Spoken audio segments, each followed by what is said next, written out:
Այո, պետք է առիթ օգտագործել, պտտվել Հայաստանում մեկ, ծանոթանալ մարզերի բնակիչներին, առանձնահատկություններին, մեր քաղցր բարբառներին, բայց հիմա վերադառնում ենք հակամայր Երևան, որովհետև մայիսի 11-ին կարևոր իրադարձություն ունենք, այդ իրադարձության գլխավոր դերակատարը մեզ մոտ աղավարում է ու նրա հետ կսկսենք մեր հարցազրույցը։ Մայիսի 11-ին 19:00-ին Ալեքսանդր Սպենդիարյանի անվան օպերայի եւ բալետի ազգային ակադեմիական թատրոնում տեղի կունենա Վահան Արծրունու հոբելյանական համերգը, բոլոր մանրամասները արդեն նրա հետ։ Դե ինչպես հասկացաք, մեր տաղավարում է երգիչ կոմպոզիտոր Վահան Արծրունին, բարի լույս։ Բարի լույս։ Շնորհակալ ենք անչափ, որ առավոտը սկսում եք մեզ հետ։ Ես եմ շնորհակալ, Ուրախ որ եմ շատ։ հրավիրեցիք։ Գիտես նոր ինչ էի մտածում, 60-ամյակ եւ գործունեության 40-ամյակ գումարում ենք եւ ստացվում է 1 դար։ Ես ուզում եմ պարոն Արծրունի, այո, առանձնացնել այն 40 տարիները ամեն դեպքում, որոնք վերաբերում են երաժշտությանը եւ շատ ամփոփ ներկայացրեք այն սկզբի հատվածը, այն հեքիաթային էմոցիաները, զգացողությունները, որ նոր մուտք էիք գործում երաժշտական աշխարհի եւ որպես ստեղծագործող եւ որպես կատարող։ Ինչու 40 տարի, որովհետև ուղիղ 40 տարի առաջ 1985 թվականին ապրիլի 27-ին ես տվեցի իմ առաջին համերգը, Երբ 20 տարեկան էի։ որի ծրագիրը ներառում էր բացառապես իմ երգերը։ Այսինքն միջև էլ են եղել համերգներ, որովհետև ռոք խումբը ունենք դեռևս դպրոցական տարիներից, արդեն բժշկական էի ուսանող է եւ այսինքն այդ սա մեկնարկային թիվ է եւ հիմա երբ որ նայում եմ այդ լուսանկարները այդ առաջին համերգից ու փորձում եմ համեմատել վերջին տարիների լուսանկարների հետ, վերջերս ընկերներից մեկը նկատեց, որ ասեց լսի նույնիսկ միկրոֆոն չկա բեմի վրա։ Այսինքն իհարկե այդ 40 տարին դա շատ այսպես համառ դեգերումների եւ տարբեր փորձարկումների երաժշտական ժանրերի իմաստով տարիներ էին, որովհետեւ իմ հետաքրքրությունները այսպես ժամանակաշրջանների կարելի է բաժանել ռոք երաժշտությունից սկսած ընդհանուր միջև հոգևոր երաժշտություն, կամերային երաժշտություն, սիմֆոնիկ երաժշտություն եւ այս համերգի ծրագիրը հենց այդ սկզբունքով էլ ես կազմել եմ, այսինքն այդ ծրագիրը ներառում է եւ երգեր բալադային ժանրի մեջ, այսինքն պարզապես բալադներ եւ այսինքն այդ զարգացումը դեպի կամերային երաժշտություն, դեպի հոգևոր երաժշտության մշակումներ, հետո ռոք խումբ, գործիքային ստեղծագործություններ եւ ավարտվելու է սիմֆոնիկային եւ սիմֆոնիկ էպիկ ժանրի մեջ, այսպես լուծված ստեղծագործություններ, նաեւ երկու պրեմիերա է լինելու։ Մենք դեռ մեր զրույցի ընթացքում կխոսենք նաև այն մարդկանց մասին, որոնք լինելու են ձեզ հետ բեմում, բայց մինչ այդ մենք յուրաքանչյուր հաջորդ օր ենք ինչ-որ բան փոխվում։ Մեր բնավորության մեջ, մեր մտածելակերպի մեջ 40 տարի ստեղծագործելով, ինչ նոր թեմաներ են սկսել ձեզ հուզել, անհանգստացնել, որի մասին երգի ու երաժշտության միջոցով սկսել եք խոսել հանդիսատեսի հետ։ Ինձ համար երգը միշտ կապված է եղել տեքստի հետ, այսինքն գրական հիմքը առաջնայինն է միշտ եղել եւ այդ առումով իհարկե ուղղակի ես հարուստ եմ եւ Կոմիտասի բանաստեղծությամբ եւ Ռազմիկ Դավայանի բանաստեղծությունները, որովհետեւ հիմնականում երկու այս հեղինակներն են, որոնց բանաստեղծության հիման վրա ես շարքեր եմ ստեղծել, նաեւ կան իհարկե երգեր, որոնց խոսքերի հեղինակը ես եմ, բայց շատ փոքրաթիվ են։ Այդ իմաստով իհարկե եւ պոետիկ ֆորմայի, այսինքն կատարելությունը եւ խոհափիլիսոփայական խորությունը եւ գեղագիտական մաքրությունը հատուկ են եւ Կոմիտասյան պոեզիային, որը առանձնահատուկ է եւ իր տեսակի մեջ անկրկնելի, կարծում եմ, ամբողջ հայկական գրականության մեջ եւ իհարկե Ռազմիկ Դավոյանը, որը կարծում եմ 20-21-րդ դարի հայ մեծ պոետ է, որը հսկայական ժառանգություն է թողել եւ ես ուղղակի երջանկություն եմ ունեցել եւ երգեր գրել իր բանաստեղծություններով եւ նույնիսկ մենք այստեղ հմեկում ունեցել ենք բանաստեղծ եւ երաժիշտ ծրագիրը, որ ինքը կարդում էր, ընթերցում էր իր բանաստեղծությունները, իսկ ես հսկայական կազմով երաժիշտների երգում էի երգեր, որոնք նույնպես գրված էին իր բանաստեղծություններով։ Այնպես որ այդ իմաստով իհարկե դա շահկապված է բովանդակության հետ, բանաստեղծական ֆորմայի հետ, որը նաև պետք է խոստովանեմ իր հերթին թելադրում է նաև երաժշտական լուծումները։ Սրա պատճառով էլ Կոմիտասյան շարքը խիստ տարբերվում է դավայանական շարքից, որտեղ կգտնեք եւ ռոք երաժշտության էլեմենտներ եւ նույնիսկ դեպի ջազ, այսպես տանող ինտոնացիաներ, ինչը այսպես հատուկ չի բնականաբար Կոմիտասյան շարքին, որը լուծված է բացառապես կամերային երաժշտության այսպես գեղագիտական սահմաններում։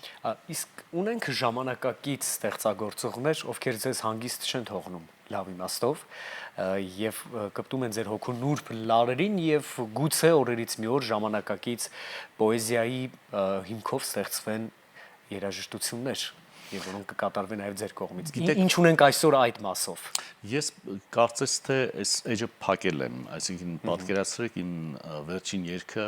ես գրել եմ 96 թվականին, երբ որ ծառայում եմ ազգային բանակում։ Այսինքն դրանից հետո իմ հետաքրքրությունները ավելի գործիքային երաժշտության ոլորտում են այսպես մարմնավորվել եւ հատկապես հաշվի առնելով այն տարիները, որ աշխատում էի կինոյի համար եւ թատրոնի համար, այսպես շատ տարբեր է եւ այսինքն ֆորմայի իմաստով եւ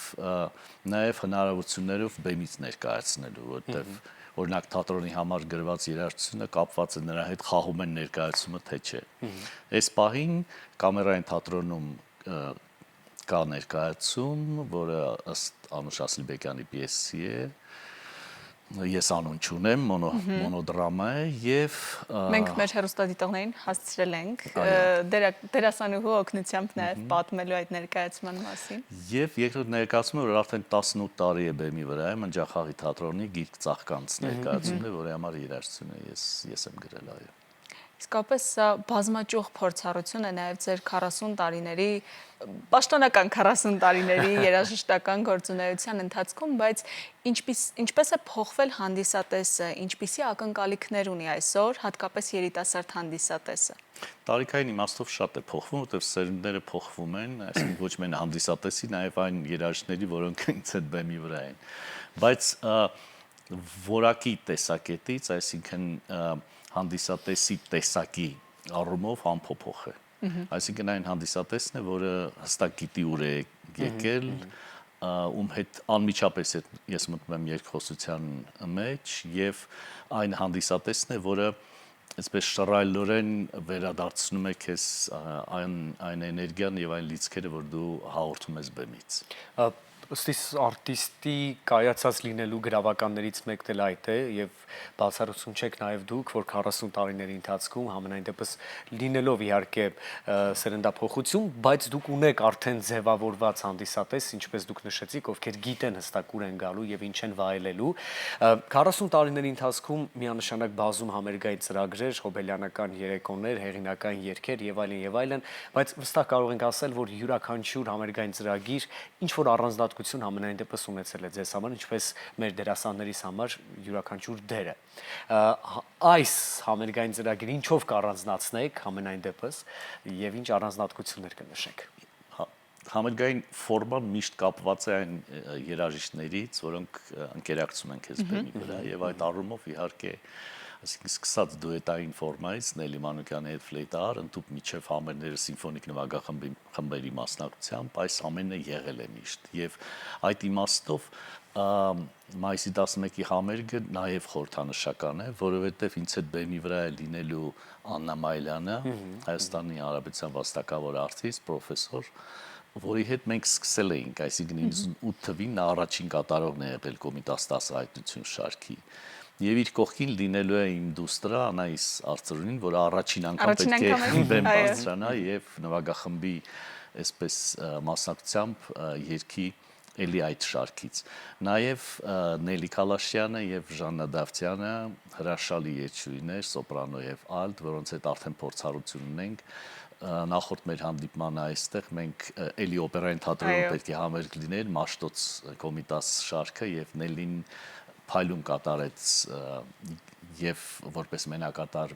Մաշտոցյան շարքը եւ որ զուգերքերը Կոմիտաս 10 հայտնություն շարքի։ Նաեւ ես հրավիրել եմ իմ գործընկերներին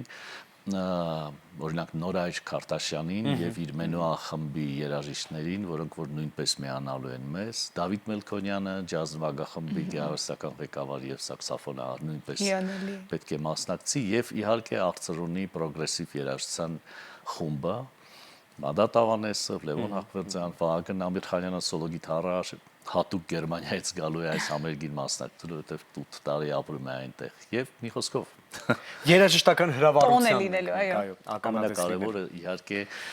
ես կուզեի շատ նշել եւ երախտագիտությամբ իհարկե եւ մեծ պատիվ է ինձ համար, երբ կիսվեցի այս գաղափարով Կարեն Դուրգարյանը, օպերային թատրոնի տնօրենը, ուղղակի այսպես կանաչ ճանապարհ բացեց այս գաղափարի համար եւ համերգը կայանալու է օպերային թատրոնում, օպերային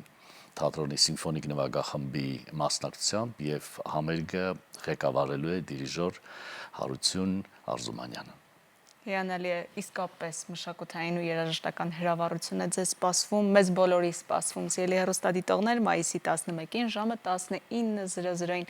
բաց մի թողեք ու շտապեք ձեռք բերել տոմսերը նաև։ Շնորհակալ ենք անչափ։ Ես եմ շնորհակալ։ Օրվա դրական շարունակություն ենք ձեզ մաղթում, մենք էլ շարժվում ենք առաջ, սիրելիներս, երաժշտական տրամադրությամբ։